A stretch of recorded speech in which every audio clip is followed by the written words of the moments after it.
Well, it's that time of the week again. A new vehicle in GTA Online. And today we have the Karin Sultan RS Classic. Is this car good? Well, kind of by the title of this video, you probably gather that there are some issues. And we're definitely going to be going over them in this video. So hopefully you guys enjoy. And hopefully I can maybe save you guys some money if you were on the fence about this vehicle. So, like we always do, let's go ahead and hop right in. The price. Now, like I stated last week, because I have every trade price unlocked, unfortunately I can't see the buy it now price, but the trade price is 1.3 mil, which means that the buy it now price is probably like 1.9 mil, because usually the buy it now price is about 500k-ish more. That's a lot of money for this vehicle. That is a ton of money compared to the other vehicles that are 1.1 mil or even lower. This vehicle, I think, ends up being one of the more expensive vehicles from this DLC. And trust me, it is not worth the price they put on it. Hopping into the customization, we're going to quickly sort of run through this. Hopefully get an idea of what this car brings. And as far as what it brings is not anything special. I mean, it does have some cool options, but there's not a lot of them. Like, compared to some of the other vehicles in the Tuners DLC, I think it's lacking customization, which is unfortunate because I think this thing could have had some very cool, especially some very cool off-road, like rally style customization, but it does not have that. It does have some unique options you might see. I think there's a couple of hood options that I've actually not ever seen before, where you could put the secondary color on like the vent of the hood. It's kind of cool. So I will give it some props. Whoever made it at Rockstar, they did a good job with that. Very unique stuff. There is a couple of bumper options, the back bumper options that crease the license plate. Again, very unique, not ever seen before in any vehicle or on any vehicle. It does have some of those cool things that other tuner vehicles have with the lights. You can put some different like color platings on them. I don't think it really matters a whole bunch, but if you want some extra customization, some extra uniqueness to your vehicle, it's a cool way to do that. But all the other customization, like there's just, again, it's okay, but there's just, I wish there was more, I guess is what it comes down to. As far as the liveries, again here, they're okay. I mean, a couple of them are the same ones we got on the Karin Sultan Classic, I think it was, and even the other Sultan. So it's not like these are new, and some of the other liveries are just kind of not that good. They don't look that appealing, at least to me. I guess it's all subjective, but it's just like compared to some of the other liveries on the other vehicles, they could have done better, I think. There's a lot of them that just are very plain. And it's unfortunate. I mean, you do have the yellow Karin livery, which is cool, of course. But again, that's one that's already on. Like, it's been in the game for a while. They do have some locked liveries, which we'll get into.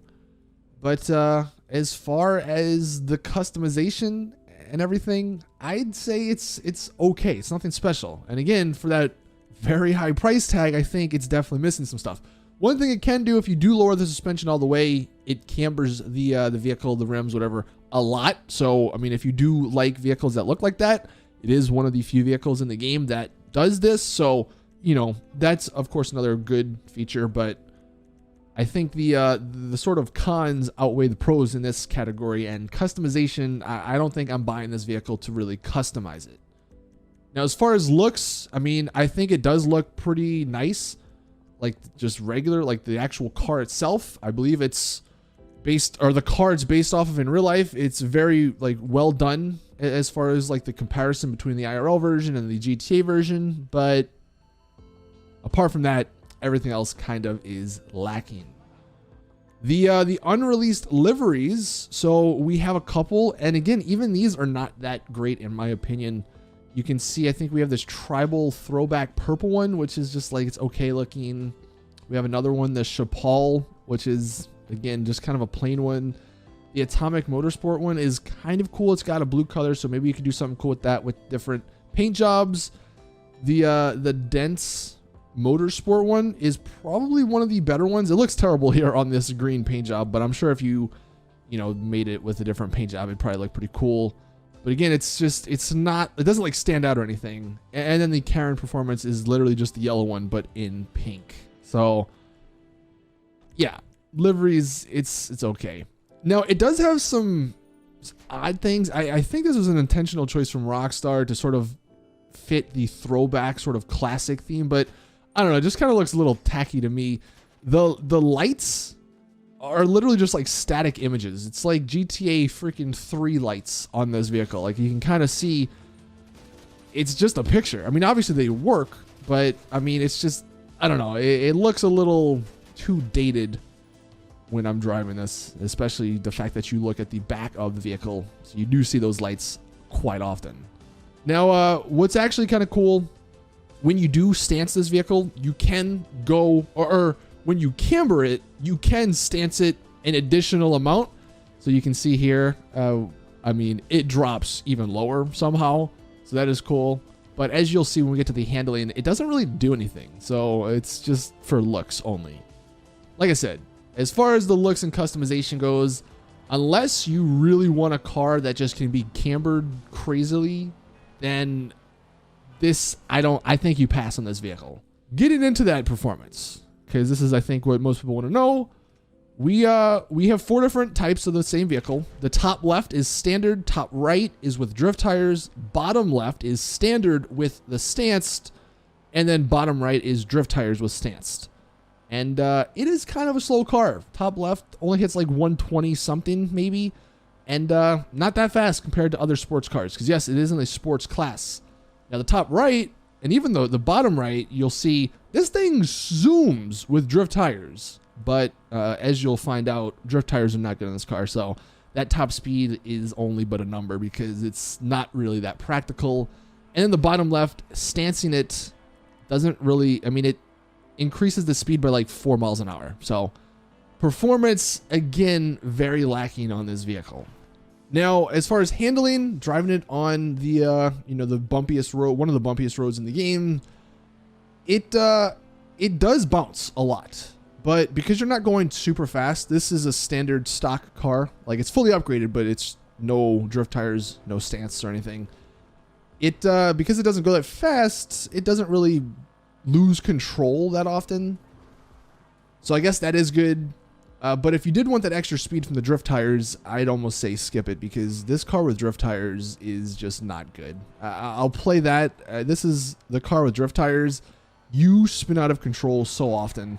Now, I will say it is an all-wheel drive car, so when you do put drift tires on, you aren't going to be constantly spinning out your tires. Like, you do get some decent traction, and you do get some speed, of course, as you saw, but the handling is not good. You constantly will spin out of control. It is very hard to control this vehicle. And going to the just no stance, no drift tires, I would, if I had to describe the handling of this car, it'd be stiff and not fun. I don't really know how to describe it, because ultimately, yes, this all is subjective, but I did not enjoy driving this vehicle around. Even in single player here with no other vehicles. And so I can only imagine how much worse it would be with other pedestrians and NPCs running into you. It just isn't fun. Maybe there's a way to control it, and maybe if you're a hardcore car guy, you might like it, but I think for most people, you're going to hate driving this car. You can see I constantly was losing control. Now, I will say you don't need the handbrake. At least I didn't. It was a lot easier to turn by just literally using the thumbstick.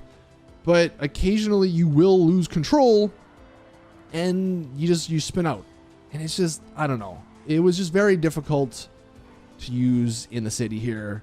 And I know I'm not like the greatest driver or anything, but I know how to drive a vehicle in the game, and it's just, this one was just not good. So I really want to save you guys money here. I mean, like I said, unless you really, really, really want a car that can be cambered to the extent this one can, this is just, it's not good. It is not a good purchase. Even at the trade now price, or the, the buy it now, or the trade price, whatever it is, 1.3 mil, that's still a ton of money for what you get here. Now, as far as stancing, like I said, even stancing doesn't really do much for this vehicle. Now, other vehicles, stancing makes it go a lot quicker, sometimes makes the handling a little better. Not on this one. Stancing really doesn't do a whole lot. So even though it does get lower to the ground, it doesn't really help a whole lot. Even like the speed, you would think it would break the physics and skyrocket, but it doesn't, as you saw in the speed test. So yeah, as far as this car, I think Rockstar kind of fell flat. Unless you really want this particular vehicle because of its IRL version or because of the camber, definitely stay away. Maybe wait till it's like 30, 40, 50% off in a couple weeks. But at the moment, it's just not good. Nothing on this car really wowed me. And it's unfortunate because I love all the other Sultans. But anyway, thank you guys for watching. Of course, let me know your thoughts in the comments. If you disagree, then let me know. But thank you guys for watching. And as always, I'll see you guys in the next one.